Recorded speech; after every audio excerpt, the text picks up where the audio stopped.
নমস্কার, welcome to Didi number 1 season 8 special partner Kutchina small appliances. হাতের কাজে যেমন নিপুণ তেমন পটু রান্নাতে, ব্যবসা করছে অফিস করছে, এক্সপার্ট ঘরকন্নাতে। এমনই চার দারুণ দিদির গল্প শুনবো আজকে।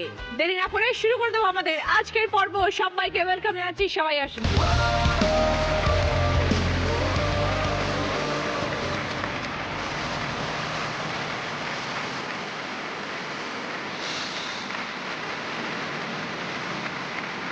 সবাই উপস্থিত, আমরা সকলের সাথে পরিচয় করবো।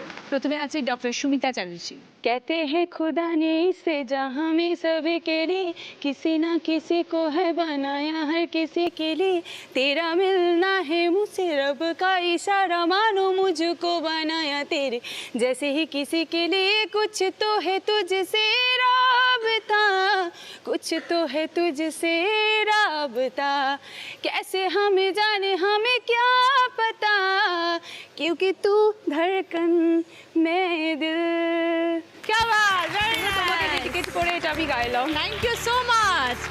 ডক্টর যদি এত ভালো গান গায়, পেশেন্ট তো কেউ আর থাকবেই না, সবাই তো সুস্থ হয়ে যাবে এমনি।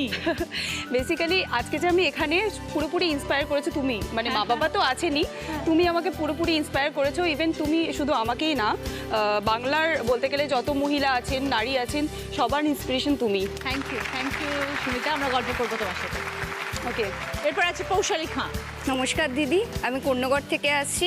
ভালো মন্দ সব নিয়েই জীবন, তো সেখানে মন্দ টাইমটা কাটিয়ে আমি কিরমভাবে ভালোর পথে আবার নিজের জীবনকে ফিরিয়ে এনেছি, তো সেই নিয়েই গল্প করতে এসেছি। ওকে, শুনবো। পাপিয়া থাও। নমস্কার, আমি মগরা ড্যামরা থেকে এসেছি। সোনা প্রত্যেক মেয়ের জীবনে আশীর্বাদ, সেটা আমার জীবনে কিভাবে অভিশাপ হয়ে দাঁড়িয়েছিল এবং সেটাকে কাটিয়ে আমি কিভাবে ঘুরে দাঁড়িয়েছি, আজকে সেই গল্পই তোমার সাথে করতে এসেছি। ঠিক আছে, শুনবো। চৈতি দে দাস। নমস্কার দিদি, আমি গড়িয়া থেকে এসেছি। আমি এখানে এই প্ল্যাটফর্মে একটা কনফেস করতে এসেছি, যেটা আমি তোমাকে বলতে চাই, কোনোদিন কাউকে বলতে পারিনি, এবং আমি কিভাবে স্বাবলম্বী হলাম আমার জীবনে, সেই গল্প আমি তোমার সাথে করতে ওকে, এসেছি। সব গল্প তোমার শুনবো। সবাইকে নিয়ে শুরু করছি আমাদের প্রথম রাউন্ডে খেলা দিদি মেয়ে চেক। চৈতি, আজকে তুমি আমাদের এখানে কিছু একটা কনফেস করতে চাও। হ্যাঁ, আমি একটু আগে থেকে শুরু করি। আমি গড়িয়া থেকে এসেছি। আমি একটি মধ্যবিত্ত বাড়ির মেয়ে। আমার বাবা মা বোন আছে। মাধ্যমিক পাশ করার পর একটি কোয়েড স্কুলে ভর্তি হই। ক্লাস 11 থেকে ওখানে পড়াশুনো করি। তো ওখানে যখন পড়াশুনো করতে করতে ওখানে আমার আমার হাজব্যান্ডের সঙ্গে আমার পরিচয় হয়।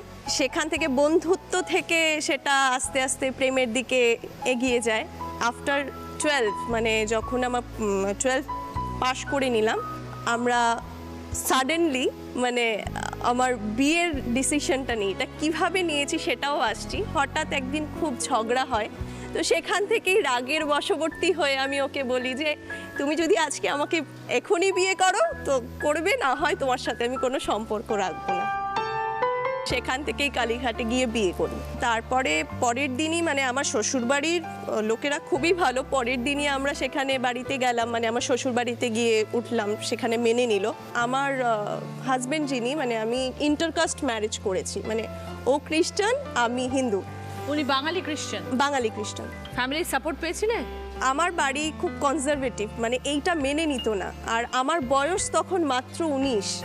সেখান থেকে বাবা মা সেই জায়গায় খুব কষ্ট পেয়েছিল সেই দিনটা, যেটা আমার কনফেসের বিষয়। আমি এটাই বলতে চাই আজকে দিদি নাম্বার 1-এর প্ল্যাটফর্মে, যে কেউ যেন যারা আমার ছোট ভাই বোন আছে এই এপিসোডটা দেখবে, তারা যেন ওই সাডেন ডিসিশনটা না নেয়। কারণ আমার বাবা মা, প্রত্যেকটা বাবা মার একটা মেয়ের প্রতি প্রচণ্ড তাদের ভালোবাসা, একটা স্বপ্ন থাকে যে একটা ছোট্ট বাচ্চাকে যখন ছোট থেকে বড় করে, তাদের অনেকটা স্বপ্ন জড়িয়ে থাকে যে তাকে বিয়ে দেবে, তার বিয়েতে সে আনন্দ করবে, তাকে কন্যা দান করবে, অনেকটা স্বপ্ন থাকে। সেই স্বপ্নটা আমি পূরণ করতে পারিনি। এটাই আমার কনফেসের বিষয়। কিন্তু সেই সময় ভালোবাসাটা তো কিছু ভুল নয়, কিন্তু এত তাড়াতাড়ি বিয়ের সিদ্ধান্তটা কেন? সেটাই সেই বয়সটা কি বলবো, সেটা ছেলে মানুষের মধ্যে যেটা হয়ে যায়, সেটা হয়ে গেল। তো তারপরে আমি চাকরি করতাম, মানে আমরা একটা বিপিও কল সেন্টার জয়েন করি, চাকরি করেছি। এরপরে বিগত 5 বছর আমি চাকরি করেছি, পড়াশোনাও করেছি। আমার হাজব্যান্ডও করেছে, হাজব্যান্ড এখন একটি অ্যাকাউন্টিং ফার্মে চাকরি করে। মানে আমরা ভালো আছি, সুখে আছি। বাবা মা কতদিন পর মেনে নিলেন? বাবা মা বেশি দিন টাইম নেয়নি, 1 মাস পরেই মেনে নিয়েছিলেন। কিন্তু আমার কষ্টের জায়গাটা হলো যে আমি তাদেরকে মানে বলতে পারিনি, আমি সেটা শেয়ার করতে পারিনি যে মা বা বাবা আমি ওকে ভালোবাসি, আমি ওকে বিয়ে করতে চাই, তোমরা পারমিশন দাও। হ্যাঁ, তোমরা পারমিশনটা দাও। এই বলার জায়গাটা আমি রাখোইনি, মানে রাখতেই পারিনি এই জিনিসটা। বিয়ে হয়েছে কতদিন হলো চৈতি? আমি 2012-তে বিয়ে করি। ওকে। তারপর আমার এই 2018-তে যেহেতু আমার কনভার্ট হওয়ার ব্যাপারটা হয়নি, মানে বাই রিলিজিয়ন যখন আমি কনভার্ট না হচ্ছি, আমার খ্রিস্টান ম্যারেজটাও মানে সম্পূর্ণ হবে না, এরকম একটা ব্যাপার আছে, নিয়ম আছে। 2018-তে সম্পূর্ণ হয় সেটা। আমার বাবা সেখানে, বাবা মা যেরকম নিয়ম হয় সেরকম নিয়মে আমাকে বিয়ে দিয়েছেন। হ্যাঁ, কনভার্ট হওয়ার পরে আমাকে বিয়ে দিয়েছেন। আমার রিসেন্টলি বাবা মারা গেছেন, মা আছেন, মা এসছেন। তো আপনি একটু কাইন্ডলি বলে দেবেন যেন ওনারা এই কষ্ট, মানে আমার বাবা রিসেন্টলি মারা গেছেন, বাবা হয়তো কোথা থেকে সেটা দেখছেন। তোমার উপরে বাবা মার আশীর্বাদ আছে, তাই জন্য তুমি ভালো আছো চৈতি। হ্যাঁ, ঠিক আছে, একটা জীবনের ভুল হয়ে গেছে। হ্যাঁ, তারপরে তো তুমি লাকি যে তোমার বাবা মা তোমার পাশেই ছিলেন এবং এত বছর তোমার সাথে এখনো আমার ছিলেন। পাশে আছেন। আমার মা সব সময় আমাকে সাপোর্ট করে যান এবং এখনো পর্যন্ত আমাকে প্রত্যেকটি বিষয়ে সাপোর্ট করেন।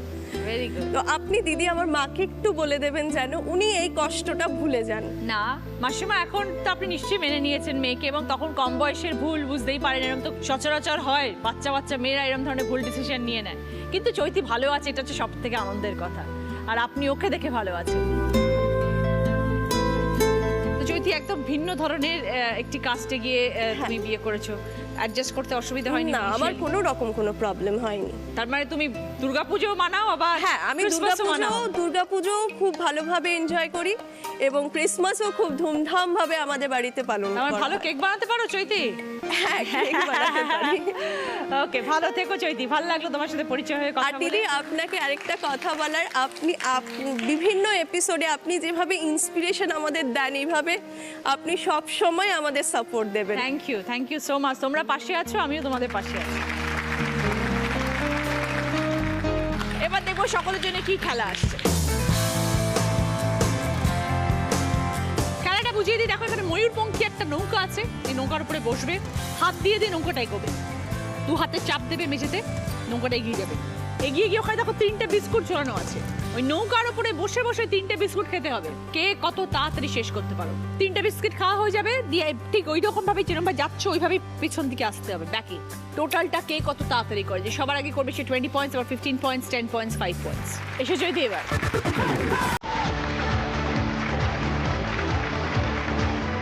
স্টার্ট।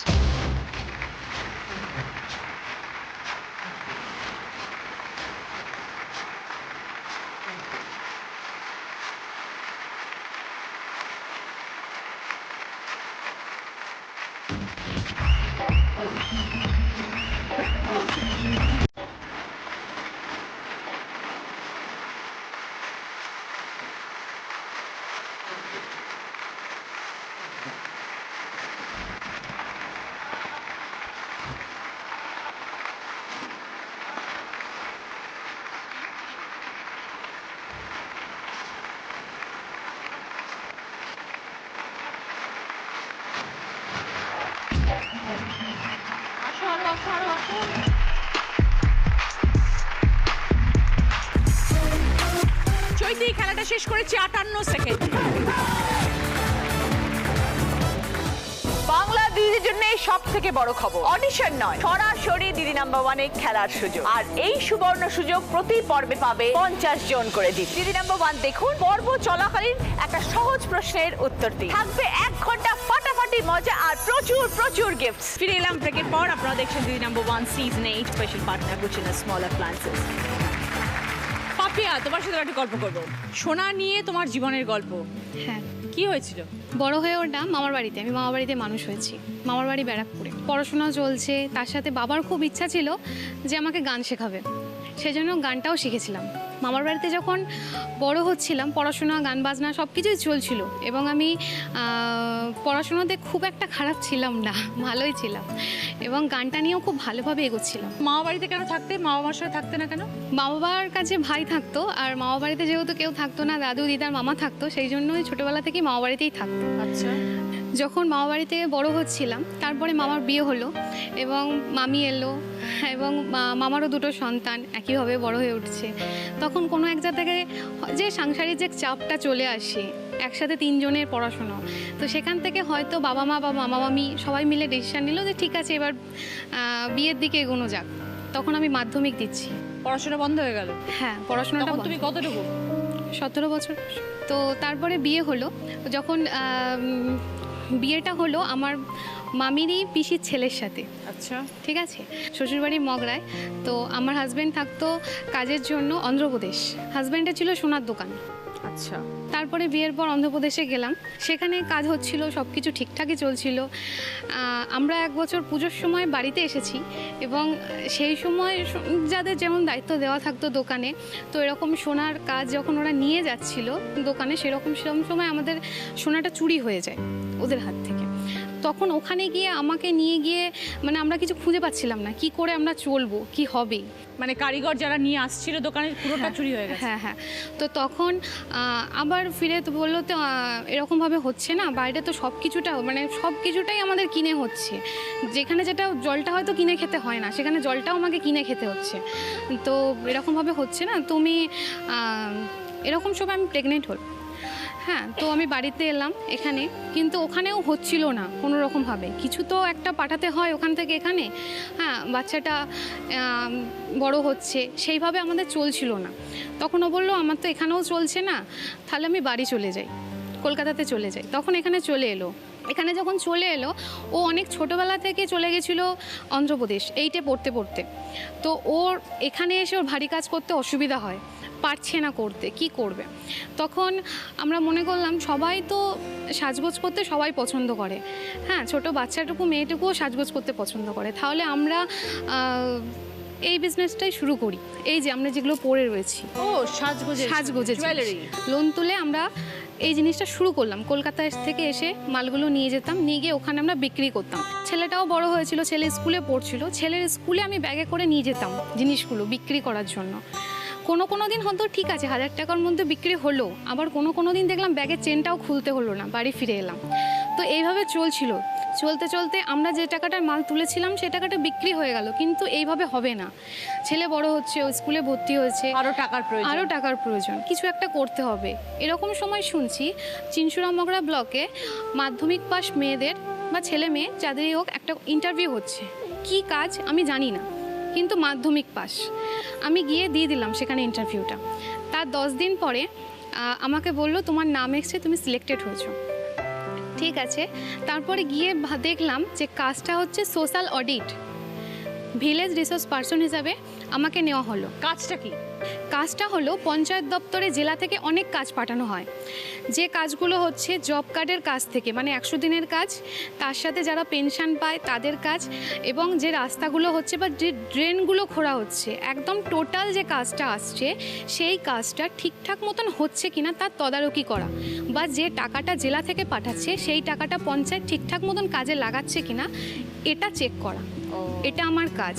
আমার কাজ হচ্ছে যারা 100 দিনের কাজ করে তারা ঠিকঠাক মতন কাজ করে বাড়ি যাওয়ার পরে টাকাটা পায় কি না, যারা পেনশন পাচ্ছে সেই পেনশনটা 80 বছর বয়সের পর যে পেনশনটা বাড়ার কথা সেটা ওরা জানে কি না, বা সেটা বেড়ে গেছে হয়তো জানেই না যে আমার পেনশন বাড়ার কথা, সেটা আমি লিস্ট করে এনে আবার যখন ভিডিওতে দিচ্ছি তার পরের মাসে শুনছি তাদের মাইনেটা মানে পেনশনটা বেড়ে গেছে।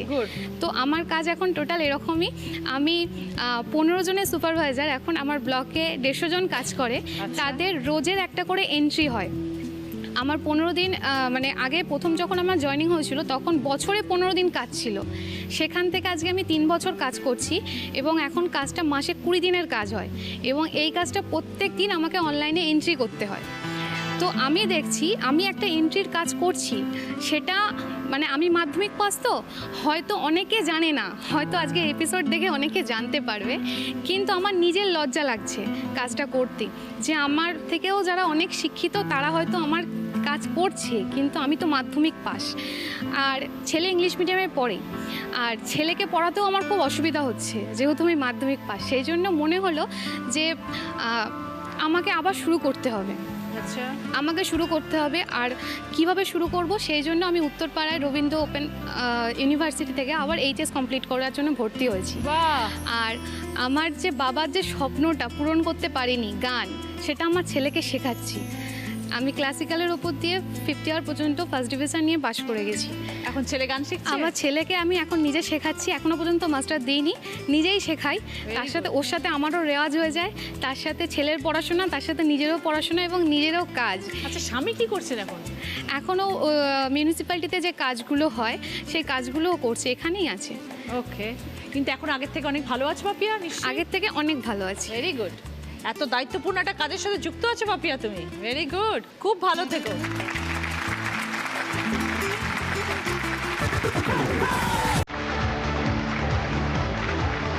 স্টার্ট, যাও, গো, তাড়াতাড়ি, ফাস্ট ফাস্ট, তাড়াতাড়ি তাড়াতাড়ি তাড়াতাড়ি তাড়াতাড়ি।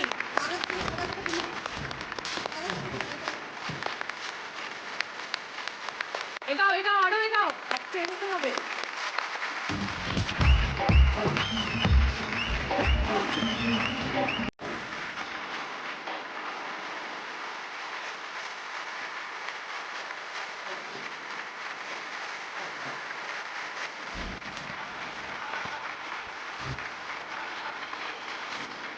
আমার কাছে এসো, পাস পাস, আরো আরো পাস। পাপিয়া খেলাটা শেষ করেছে 43 থেকে। ফিরে এলাম ব্রেকের পর। আপনারা দেখছেন Didi number 1 season 8 special partner Kutchina small appliances. সুমিতার সাথে কথা বলি। ডক্টর সুমিতা, কিসের ডক্টর তুমি? আমি এখন জেনারেল ফিজিশিয়ান। আমি Okay. একটা বহরমপুরের কাছে একটা হসপিটাল আছে, গোকর্ণ বিপিএসসি, ওখানে as a medical officer posted. তুমি থাকো কোথায়? বি গার্ডেনের ওখানে থাকি, আচ্ছা, মানে রেগুলার যাতায়াত করি উইকে। অনেকটা পথ তাহলে? হ্যাঁ, অনেকটা পথ, উইকেন্ডে আসতে। ছোটবেলা থেকে ইচ্ছে ছিল ডক্টর হবে?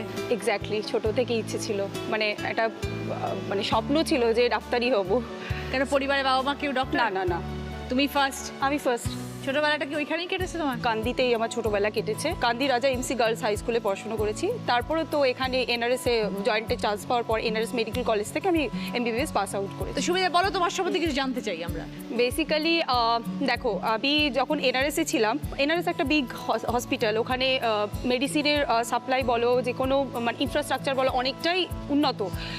কিন্তু আমি যেহেতু একটা বলতে গেলে একটা গ্রামের হসপিটালে এখন আছি, ওখানকার ইনফ্রাস্ট্রাকচার বলো, মেডিসিন সাপ্লাই বলো, সব কিছু অনেকটাই কম।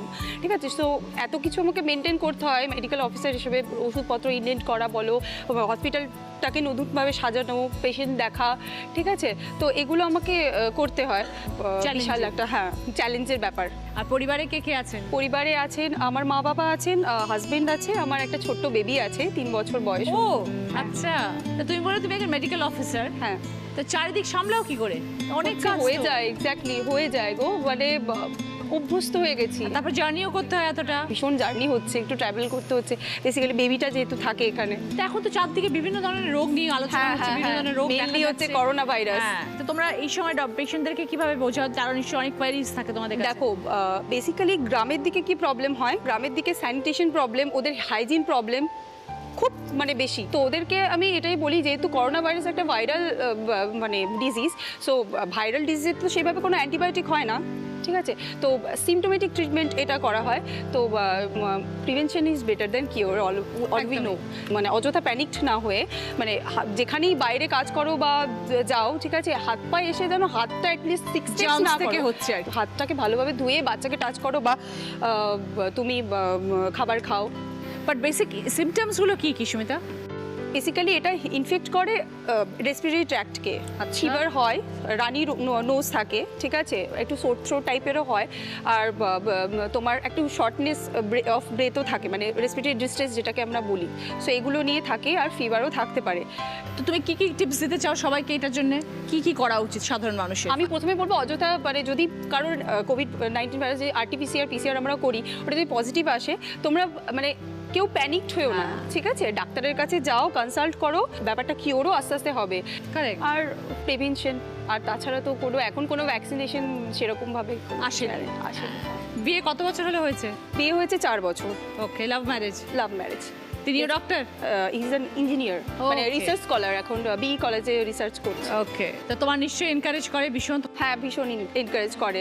ফ্যামিলি সাপোর্ট ভীষণ ইভেন important। শুধু এটা ডাক্তারিটা তো আমার প্রফেশন, তার সাথে আমার কিছু প্যাশনও আছে, মানে গান গাওয়া, মানে গান তো তুমি এত ভালো এবং গাওই। হচ্ছে মডেলিংটাও ভীষণ ভালো লাগে আমার। তো আচ্ছা। পাশাপাশি এগুলো করি, মানে ও আমাকে কোনোদিন বলে না যে তুমি এগুলো করো না বা কিছু, এনকারেজই করে, সব ক্ষেত্রে এনকারেজ করে। তো এত কিছু ম্যানেজ করতে পারো?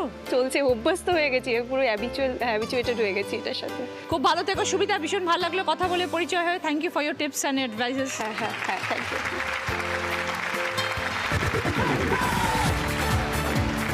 স্টার্ট।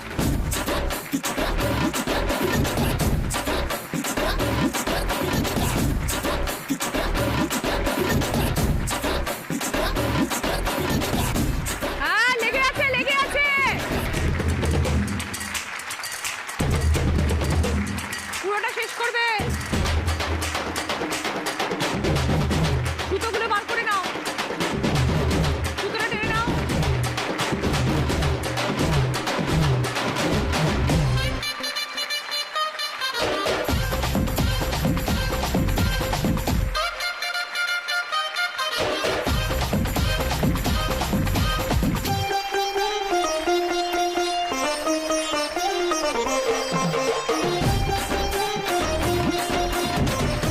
আমার কাছে ফেরত এসো, স্ট্রেট এসো, straight straight straight straight straight, আরো আরো আরো আসতে হবে, আরো আসতে হবে, আরো, ব্যাস ব্যাস ব্যাস। সুবিধা খেলাটা শেষ করেছে 1 মিনিট 2 সেকেন্ড। এবার একটু কথা বলবো পৌশালীর সাথে। আমি বেসিক্যালি ফার্মাসিস্ট, এখন আমি মার্কেটিং এক্সিকিউটিভ হিসাবে একটা গ্লোবাল এমএনসিতে কাজ করছি। আচ্ছা, তো আমি আমার ছোটোর থেকে একটুখানি আপনাকে স্টোরিটা বলবো। কোথায় কেটেছে ছোটবেলা? ছোটোবেলা কন্যগড়ে কেটেছে। কন্যগড়ে আমাদের জয়েন্ট ফ্যামিলি ছিল, আমরা খুবই ঘুরে বেড়াতাম এবং মানে পড়াশোনার দিক থেকেও ভালোই স্কুলে পড়েছি এবং আঁকা শিখেছি, ব্যাডমিন্টন খেলেছি, ব্যাডমিন্টন আমি ন্যাশনাল লেভেল খেলেছি, তো সমস্ত কিছুই খুবই ভালো চলছিল। যখন আমি ক্লাস 9 থেকে 10-এ উঠলাম, সেই সময় হঠাৎ জানতে পারলাম বাবা একটা জার্মান অর্গানাইজেশনে চাকরি করতেন। যখন বাবাকে ভলেন্টিয়ারি রিটায়ারমেন্ট নিতে হয় এবং হঠাৎ করেই সমস্ত কিছু একটা মানে খুব ভালো পরিবেশ থেকে হঠাৎ করে বুঝতে শিখলাম যে কীরকমভাবে জীবনটা অন্যরকমভাবে টার্ন নেয়। তো তখন আমি বুঝতে পারলাম যে আমার লেখাপড়াটাও কী করে কন্টিনিউ হবে সেটাও বুঝে পাচ্ছিলাম না সেই সময়।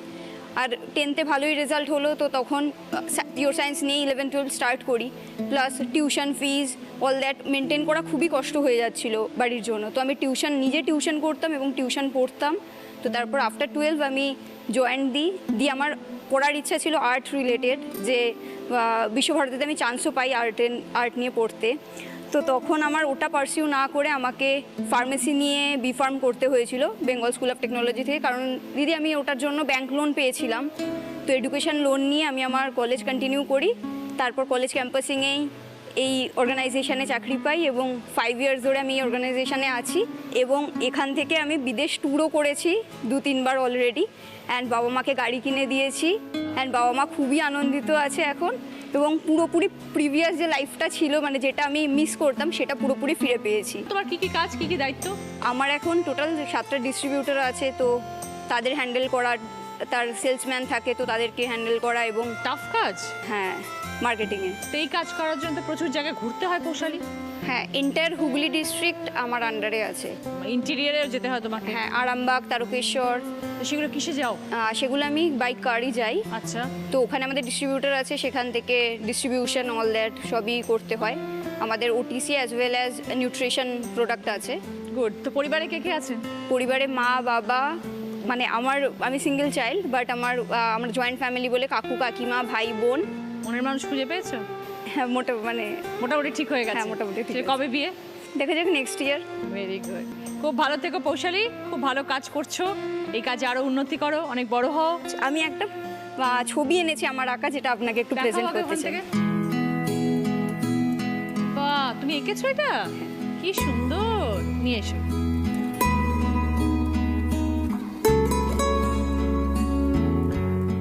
বাহ, বোট ক্যানভাস, অপূর্ব, কি সুন্দর, ভেরি নাইস। Thank you. এত ট্যালেন্টেড, খুব ভালো। চলো স্টার্ট, গো।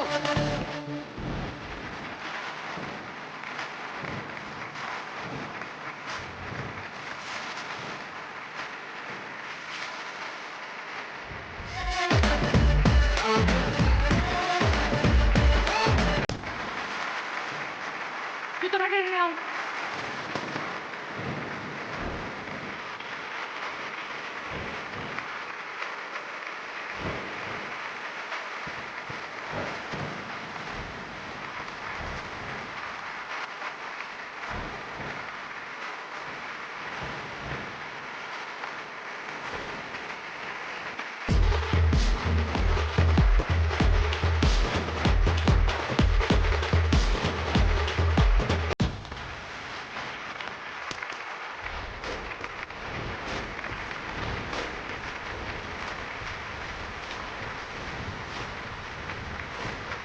বেঁকে গেছো, সোজা হয়ে বসতে হবে না, বেঁকে আছে বলে আসছেও ঠিকঠাক না।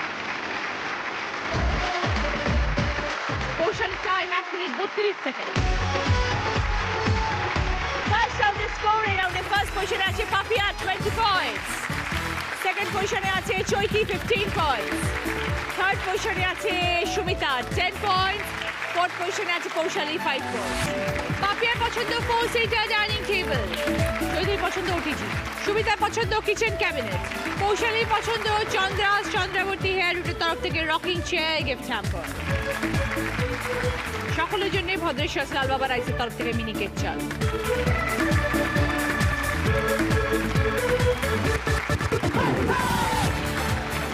আজকের আমাদের স্পেশাল গেস্ট অনিক। শুরু করবো আমাদের second round, Kutchina small appliances presents হয় তুমি নয়া। ফার্স্ট গানের প্রশ্ন, রাইট আনসার দিলে গিফট পাবে শাড়িহাট মালদার তরফ থেকে একটি সুন্দর শাড়ি। চোখ তুলে দেখো না কে এসেছে, আরে চোখ তুলে দেখো না কে এসেছে, নতুন করে আবার বিয়ের সানাই বেজেছে, তুলে নিয়ে যাব যখন ভালোবেসেছি, সাত পাখি বেঁধে নিয়ে যেতে এসেছি, আরে তুলে নিয়ে যাব যখন ভালোবেসেছি, সাত পাখি বেঁধে নিয়ে যেতে এসেছি। গানের মধ্যে একটি বাদ্যযন্ত্রের নাম উল্লেখ আছে, সেই বাদ্যযন্ত্রটি কি? বলো। সুমিতা। সানাই। আরে চোখ তুলে 5 পয়েন্টস। সুমিতা, ওখানে অনেক শাড়ি রয়েছে, তুমি গিয়ে একটা শাড়ি সুন্দর করে পছন্দ করে নাও। সানাই বেজেছে, তুলে নিয়ে যাব যখন ভালোবেসেছি, সাত পাখি। এবার আমাদের দ্বিতীয় গানের প্রশ্ন, রাইট আনসার দিলে গিফট পাবে কুচিনা স্মল অ্যাপ্লায়েন্স তরফ থেকে স্যান্ডউইচ মেকার। টিভি স্ক্রিনে অনেকগুলো অক্ষর ঘোরাঘুরি করবে, একটি অক্ষরে সে আটকে যাবে, সঙ্গে সঙ্গে বাজার প্রেস করবে, সেই অক্ষর দিয়ে গান শুরু করবে। আমি বলবো না।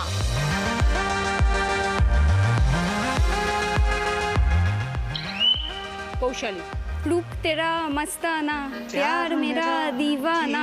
5 পয়েন্টস।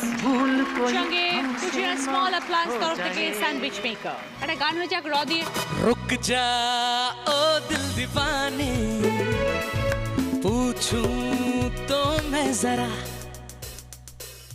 लड़की है या है जादू, खुशबू है या नशा, और पास वो आए तो छुके मैं देखूं जरा, रुक जा ओ दिल दीवाने, पूछूं तो मैं जरा। 3 নম্বর প্রশ্ন, রাইট আনসার দিলে গিফট পাবে লালম অয়েল প্লাসের তরফ থেকে লেডিস ব্যাগ। রাতের ছবি এসছে, এমন একটি গান শোনাবে যেটার মধ্যে রাত শব্দটা আছে, বাংলাও হতে পারে হিন্দিও হতে পারে। বলো কৌশলী। रात अकेली है बुझ गए दिए। একদম 5 পয়েন্টস। সঙ্গে লালা মল প্লাস তরফ থেকে লেডিস ব্যাগ। 4 নম্বর গানের প্রশ্ন রাইট আনসার দিলে গিফট পাবে বিবনির তরফ থেকে হেয়ার ড্রায়ার। हो दिल लेके दिल दिया है सौदा प्यार का किया है दिल की बाजी जीता दिल हार कर बाजीगर मैं बाजीगर दिल वालों का मैं दिलबर बाजीगर मैं बाजीगर दिल वालों का मैं दिलबर। প্রশ্ন হলো গানের কথায় ভালোবাসাকে কোন শব্দ দিয়ে বোঝানো হয়েছে? বলো চৈতি। দিল ওয়ালো কামে দিলবার। দিলওয়ালো কা দিলবার ভালোবাসার সঙ্গে কোনো সম্পর্ক নেই। দিলওয়ালা। দিলওয়ালা মানে ভালোবাসা না। বাজিগর। ও থ্যাংক ইউ। এতগুলো অপশন, -5। কেউ পারবে এখান থেকে? পেয়ার। শেষ প্রশ্ন 5 নম্বর প্রশ্ন রাইট আনসার দিলে গিফট পাবে সানকুইকের তরফ থেকে প্রেসার কুকার। 3 জন অভিনেতার ছবি স্ক্রিনে ঘুরবে, একজনের ছবিতে সে আটকে যাবে, আমি বলছি না, সঙ্গে সঙ্গে বাজার প্রেস করবে, সেই অভিনেতার কোনো ছবির গান শোনাতে হবে।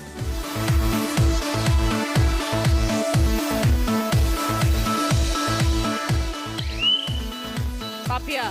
लड़की कमाल के आँखियों से गोली मारे 5 পয়েন্টস। সঙ্গে সানকুইকের তরফ থেকে প্রেসার ओ কুকার। अपने दीवाने का करके बुरा हाल रे की अखियों से गोली मारे की अखियों से गोली मारे लड़की कमाल रे की अखियों से गोली मारे दीदी कमाल रे की अखियों से गोली मारे।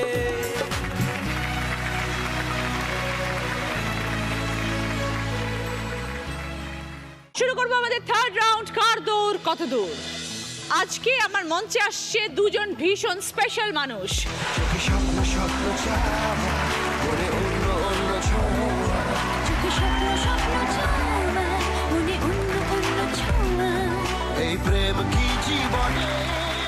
আজকের আমাদের স্পেশাল গেস্ট রাজ এবং শুভশ্রী। রাজ শুভশ্রী আছে আমাদের সঙ্গে। হেডফোন রাউন্ড, প্রথমে সুমিতা খেলবে। পেশেন্ট এসে ডক্টরকে কি বলে? লবেরিয়া হুয়া।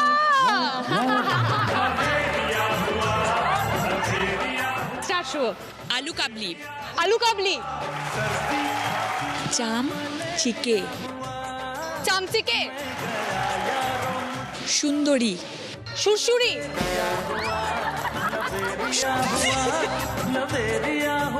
সাত পাক, সাত পাক, জাতাকল। কোলা ব্যাং, কোলা ব্যাগ।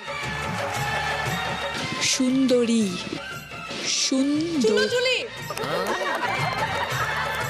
সাত পাক,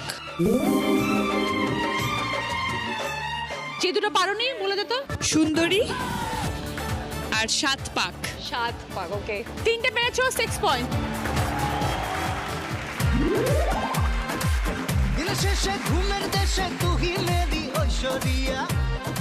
শুভশ্রীকে কি বলবে? তোকে হেভি লাগছে।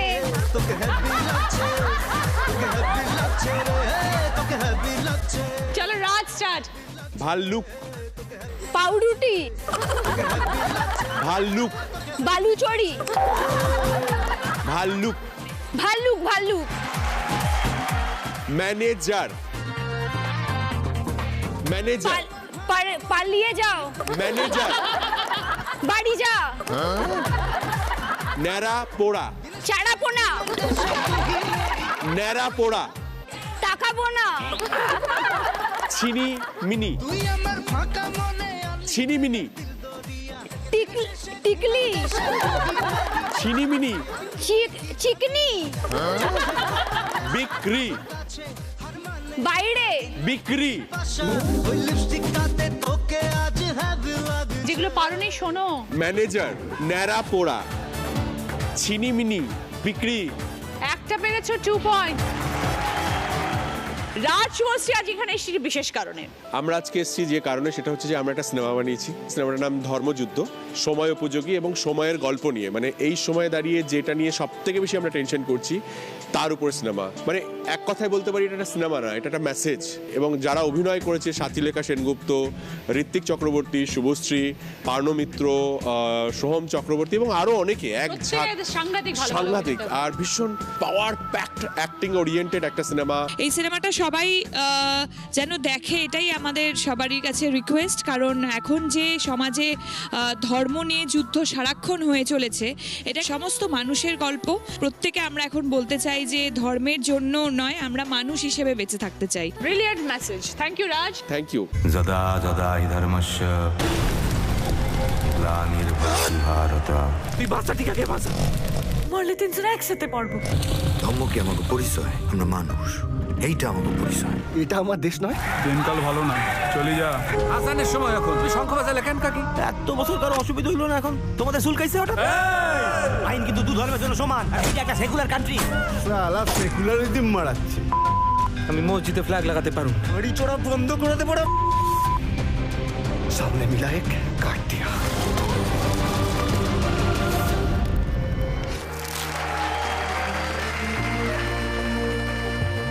ওকে, এবার আমরা একটু খেলা শুরু করবো। পাপিয়া,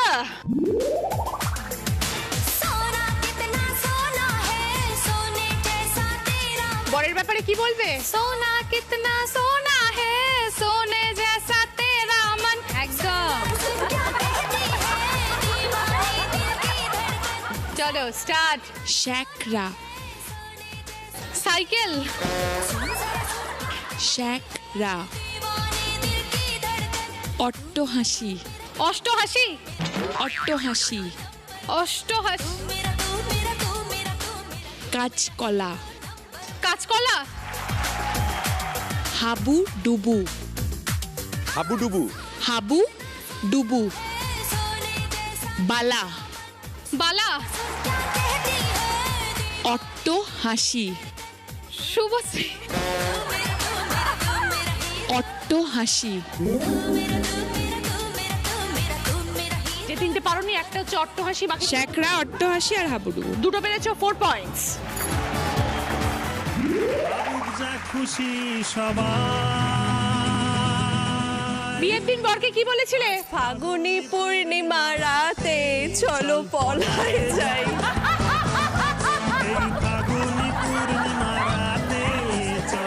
চলো রাজ স্টার্ট। ছানা, ছানা, ইয়েস। প্যাঁচা, প্যাঁচা, কারেক্ট। চুপচাপ, চুপচাপ, কারেক্ট। কাজু, কাজু, কাজু, কারেক্ট। মিয়াও, মিয়াও, মেও, কারেক্ট। ভেরি গুড, খুলে গেল। 5টা সঠিক, 10 পয়েন্টস হইতে। রাজ এবং শুভশ্রীর জন্য একটা জোরে হাততালি এবং ছবির জন্য অনেক অনেক শুভেচ্ছা।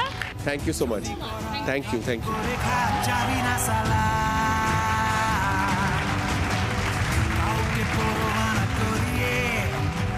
থার্ড রাউন্ডের স্কোর, এই রাউন্ডে ফার্স্ট পজিশনে আছে চৈতি, 10 পয়েন্টস। এসো চৈতি।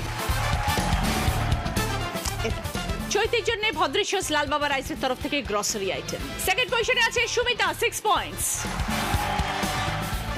ইন্ডাকশন, সুমিতার জন্য ইন্ডাকশন ওভেন। থার্ড পজিশনে আছে পাপিয়া, 4 পয়েন্টস। পাপিয়ার জন্য মিক্সার গ্রাইন্ডার। ফোর্থ পজিশনে পৌশালী, 2 পয়েন্টস। পৌশালীর জন্য রয়েছে সিটি গোল্ডের তরফ থেকে gold plated jewellery set. Bangla দিদির জন্য সব থেকে বড় খবর, অডিশন নয়, সরাসরি দিদি নাম্বার 1-এ খেলার সুযোগ। আর এই সুবর্ণ সুযোগ প্রতি পর্বে পাবে 50 জন করে দিদি। দিদি নাম্বার 1 দেখুন, পর্ব চলাকালীন একটা সহজ প্রশ্নের উত্তর দিন। থাকবে 1 ঘন্টা ফাটাফাটি মজা আর প্রচুর প্রচুর গিফটস। ফিরে এলাম ব্রেকের পর। আপনারা দেখছেন Didi number 1 season 8, special partner Kutchina small appliances. আমার কস্টিউম স্পন্সর করেছে আজকের নন্দিনী। বাংলা দিদির জন্য সব থেকে বড় খবর, অডিশন নয়, সরাসরি দিদি নাম্বার 1-এ খেলার সুযোগ। আর এই সুবর্ণ সুযোগ প্রতি পর্বে পাবে 50 জন করে দিদি। দিদি নাম্বার 1 দেখুন, পর্ব চলাকালীন একটা সহজ প্রশ্নের উত্তর দিন। থাকবে 1 ঘন্টা ফাটাফাটি মজা আর প্রচুর প্রচুর গিফটস।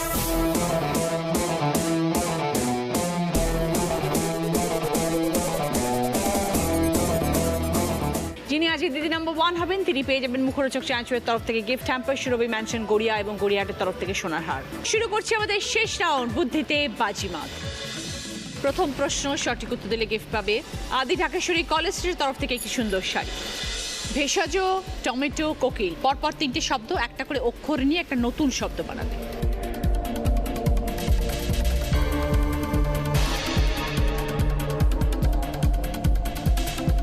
এবার বলো পৌশালী। ভেটকি। 20 পয়েন্টস, সঙ্গে আদি ঢাকেশ্বরী কলেজ স্ট্রিটের তরফ থেকে একটি সুন্দর শাড়ি। দ্বিতীয় প্রশ্ন সঠিক উত্তর দিলে গিফট পাবে উপাসনা মাস্টার হলের তরফ থেকে গিফট হ্যাম্পার এবং 4.1 অডিও স্পিকার। তোমার মেসোমশাই, তার একমাত্র শালিকা, তার বর তোমার কে?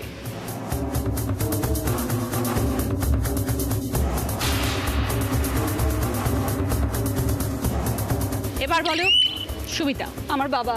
বোঝাও। আমার মেসোমশাই, তার একমাত্র শালিকা হচ্ছে আমার মা, তার বর হচ্ছে আমার বাবা।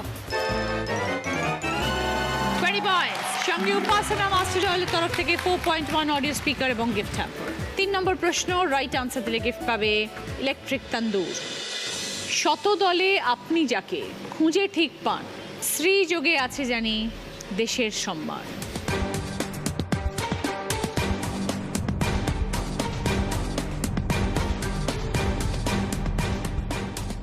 এবার বলো চৈতি। পদ্মশ্রী। বুঝিয়ে দাও। শতদল কথার অর্থ হচ্ছে পদ্ম, এবং পদ্মর সঙ্গে শ্রী যোগ করলে পদ্মশ্রী একটা পুরস্কার দেওয়া হয়। 20 পয়েন্টস, সঙ্গে ইলেকট্রিক তান্দুর। 4 নম্বর প্রশ্ন রাইট আনসার দিলে গিফট পাবে 6.2 কেজিজের ওয়াশিং মেশিন। পাশাপাশি ক্লু, দিলে কথা রাখতে হয়, যা করা উচিত নয়। ওপর নিচের ক্লু, অভিজ্ঞ মানুষের কথা শোনা, মতামত আলোচনা।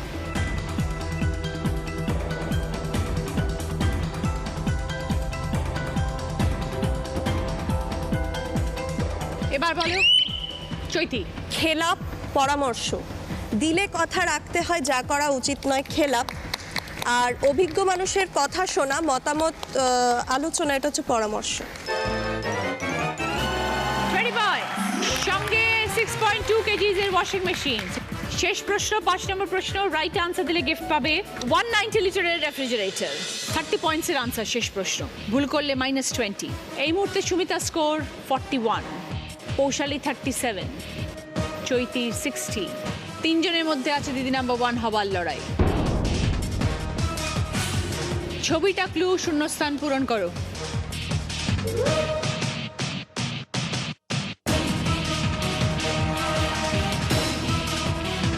এবার বলো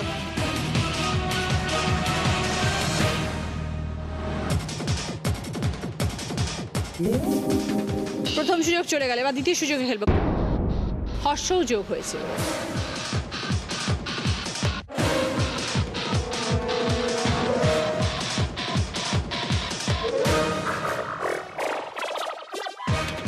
এবার বলো সুমিতা। প্রীতি উপহার। সুমিতা বলছে প্রীতি উপহার, যদি সঠিক হয় তবে 20 পয়েন্টস। দেখে নিন 20 পয়েন্টস, সঙ্গে 190 লিটারের রেফ্রিজারেটর। শেষ প্রশ্নের উত্তর দিয়ে আজকে Didi number 1 doctor Sumita Chatterjee 61 points. এটা তোমার মেমেন্টো, পাপিয়ার মেমেন্টো। এটা চৈতির উইনারের trophy Sumita. Thank you.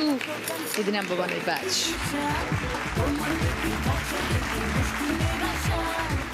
Surabhi mansion Garia এবং গড়িয়াহাটের তরফ থেকে সোনার হার।